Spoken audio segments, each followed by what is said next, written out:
Welcome aboard, it's Captain G and Eggman to Operation Ultra turns 1.3 and 1.4, the CCP and the Soviet Union. All right, first up is Communist China. They have 3 IPP and they're building 1 infantry. They have no combat moves. Their only non-combat move is to move this force up to reinforce Yan'an. And then that's it. So we're going to place the new unit. We're going to place them right there as well. And they start with 3. They spent 3. They earned 3. They end with 3. So that's it for them.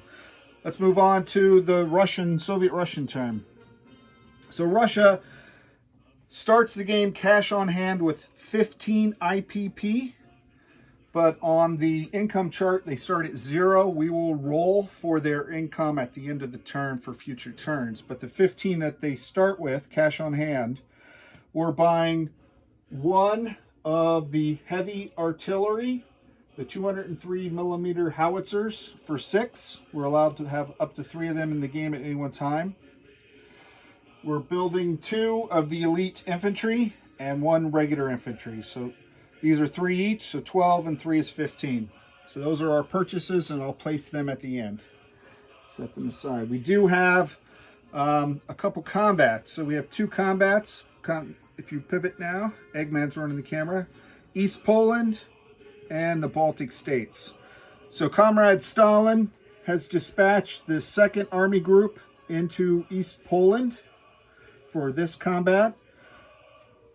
I've already placed the defenders on the task force marker. We're going to move in from Kyiv, flying over the Pripyat marshes into East Poland. 1 fighter. From Leningrad, another fighter flying Pskov, East Poland. So 2 fighters. We're sending 5 infantry from Belarus. 5 infantry. 1 of them will get a +1 with the artillery that we're also sending from Belarus into East Poland. We're sending 1 light tank from Belarus into East Poland.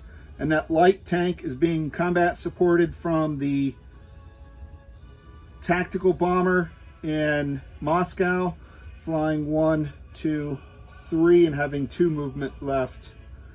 And it will bump up the light tank. Okay. That should... Oh, no, wait. And then also from Moscow, the air transport light bomber will be flying 1, 2, 3, and it attacks at 4. Leningrad, light tank, and tactical. Okay, so that is the 2nd Army Group moving into East Poland. All right. The other battle in the Baltic states, the 8th Army, the 2 infantry in Pskov are moving in. From Smolensk, the mech pulling the artillery, 1, 2. So the mech will get a +1 in its attack. The remaining light armor from Belarus, 1, 2, will move in.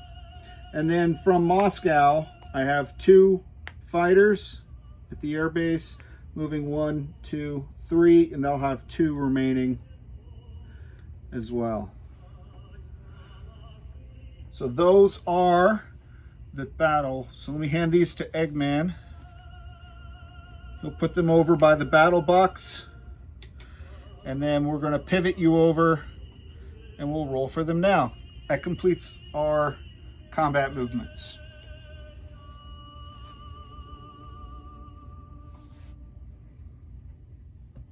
You good? Okay, so you can see the box. So we'll do the 2nd Army battle for West Poland. So that is, we're attacking with 3 5s. That's the 2 fighters and the 1 light tank. Let me just confirm that light tanks are 5s. Actually, it's a 4. The light tank is a 4 because Nope, no. It's 5. I'm sorry. My mistake. We have like so across the top. You should be able to see 1, 2, 3, 4, 5, 6, 7, 8. We've color coded the dice so that way we can just roll once. So put the 3 black dice in here. No, we're not going to roll them. Just stack them here. We'll roll once all together.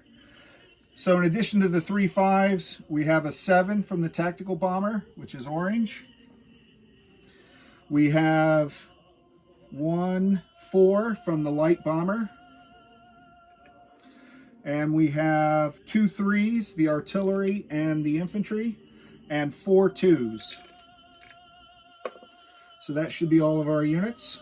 So we can roll that attack.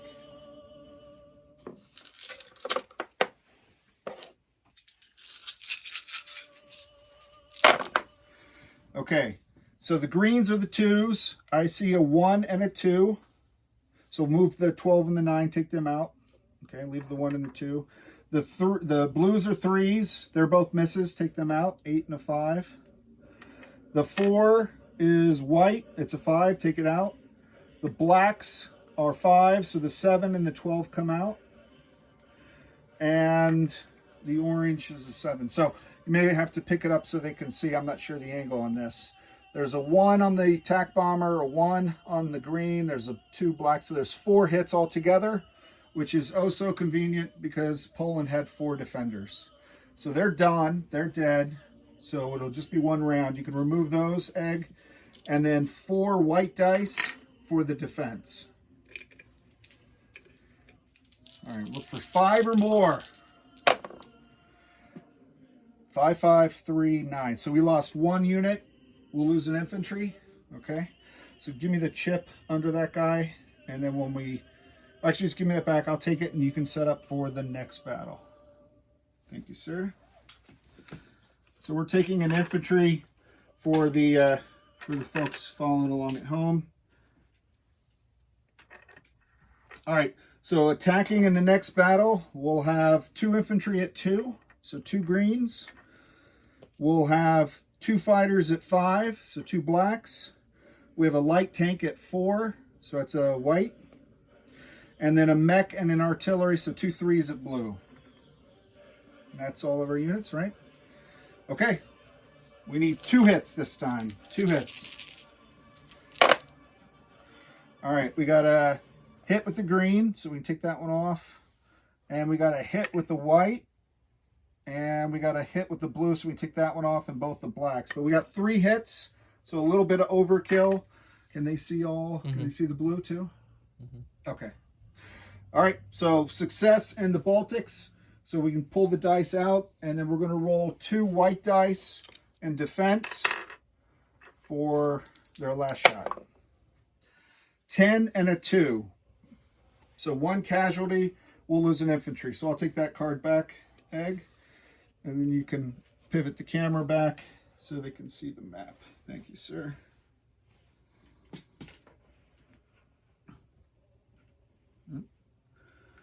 All right, so,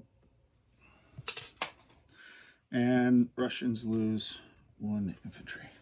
All right, so that completes combat. I don't know why the Axis took so long with their combat. It's much more efficient if you do it this way. So both attacks were successful. A bit of a joke. All right, so the Soviets will move up 2 and 1 for control of those territories. Okay, and I'll do that chart at the very end. So non-combat, let's land the planes. We're going to land all of the aircraft. So coming from Kiev, 1, 2, 3, 4, we're going to land here. And this card is the Kiev card, or the Leningrad card. So both fighters from Baltic states will land there. The attack bomber from Moscow, 1, 2, 3, 4, 5. And I'm saying 5 because there's an air base in Moscow that gives an extra movement, as well as Kyiv. All of the aircraft started at an air base. And then in the Baltic states, bomber. In the Baltic states battle, again, 1, 2, 3, 4, 5.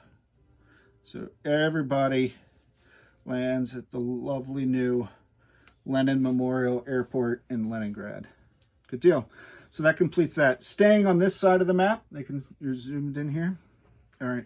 We're going to move from Oral Kursk to West Russia and infantry, from East Ukraine to West Ukraine, 1 infantry, from Stalingrad to Kharkov, 2 infantry, from Stalingrad to Moscow, the light tank moving 1, 2. I'm on the Moscow task force. From Moscow, I'm moving the mech and the artillery. The artillery is being pulled 1, 2 into Leningrad, which is the 3rd Shock Army. Okay. Get these out of the way so you can see, because we're also doing some moves all the way here in Novosibirsk. Pivot slightly. The train can carry 3 ground units, so we're onboarding 2 artillery and 1 medium tank onto the train. Has a movement of 4. 1 Kazakh, South Kazakh, U something, Moscow. So move into Moscow, national defense. Okay. Then the remaining armor units will move 1, 2 to South Caucasia. So 2 medium tank and 1 light tank to South Kazakhstan, right behind Stalingrad. The air transport in Novosibirsk will embark 1 infantry and fly 1, 2, 3, 4 to Moscow as well. And while we're on Moscow, the 6th infantry that started in Moscow will move up to Novgorod toward Leningrad. Back to Novosibirsk, the remaining 5 infantry and the artillery will move into Olkminsk, right next door, heading west. In Sakha, the 2 infantry will move into Amur, and in Amur, the 3 infantry will move into Vladivostok. So that'll give us 5 infantry there altogether. All right. And then naval movements. I think this is the last one, right? Naval movements, the destroyer in C-Zone 20. Since the Soviets are at peace with our Molotov-Ribbentrop non-aggression pact friends and neighbors, we're going to move 1, 2, 3 to C-Zone 7, assuming the Russians aren't cutting this out, or the Germans aren't cutting it out, the Denmark Straits, because we're not at war. If we're wrong on that, then, I'll let Germany tell us so. I think we got them all. All right, let me just double check my notes. I think that's it for the non-combat movement. So now we're into place units. So let me bring back the build chart. It's on camera. You remove these guys? Smolensk. No, I did not. I'll move them up to Pskov. My bad. Good catch. Okay. Thanks, Egg. So now with the placement, we're going to place the artillery and infantry and 1 elite guard in Leningrad, which is the 3rd Shock Army, and then the other elite in Karelia, which is just Karelia. Okay. Oh, I think I forgot to move that light tank, but it's fine. Okay. So that's our place units. Now, let me bring a box that you can roll in. What happened to the box? All right, that'll work. Where can you see? Can you? If I put you right here, will you be able to see? Mm-hmm. All right. I'm gonna just sweep this out of the way and just do this. No, this is too big. My bad. Where's the other one? Oh, it's got dice in it. Okay. Well, sorry. We wanted to roll on camera so you can see. This is 2d6 to determine Russia's new, 2d12 to determine Russia's new income level. Okay. So that's an 8 and an 11. So that's 19. So Russia's income level will be 19. And then separately from that, they'll also earn 3 for Baltic states and West Poland, plus the 5 NO bonus. So that is 8 plus 19. So cash on hand will be 27 for the Soviets.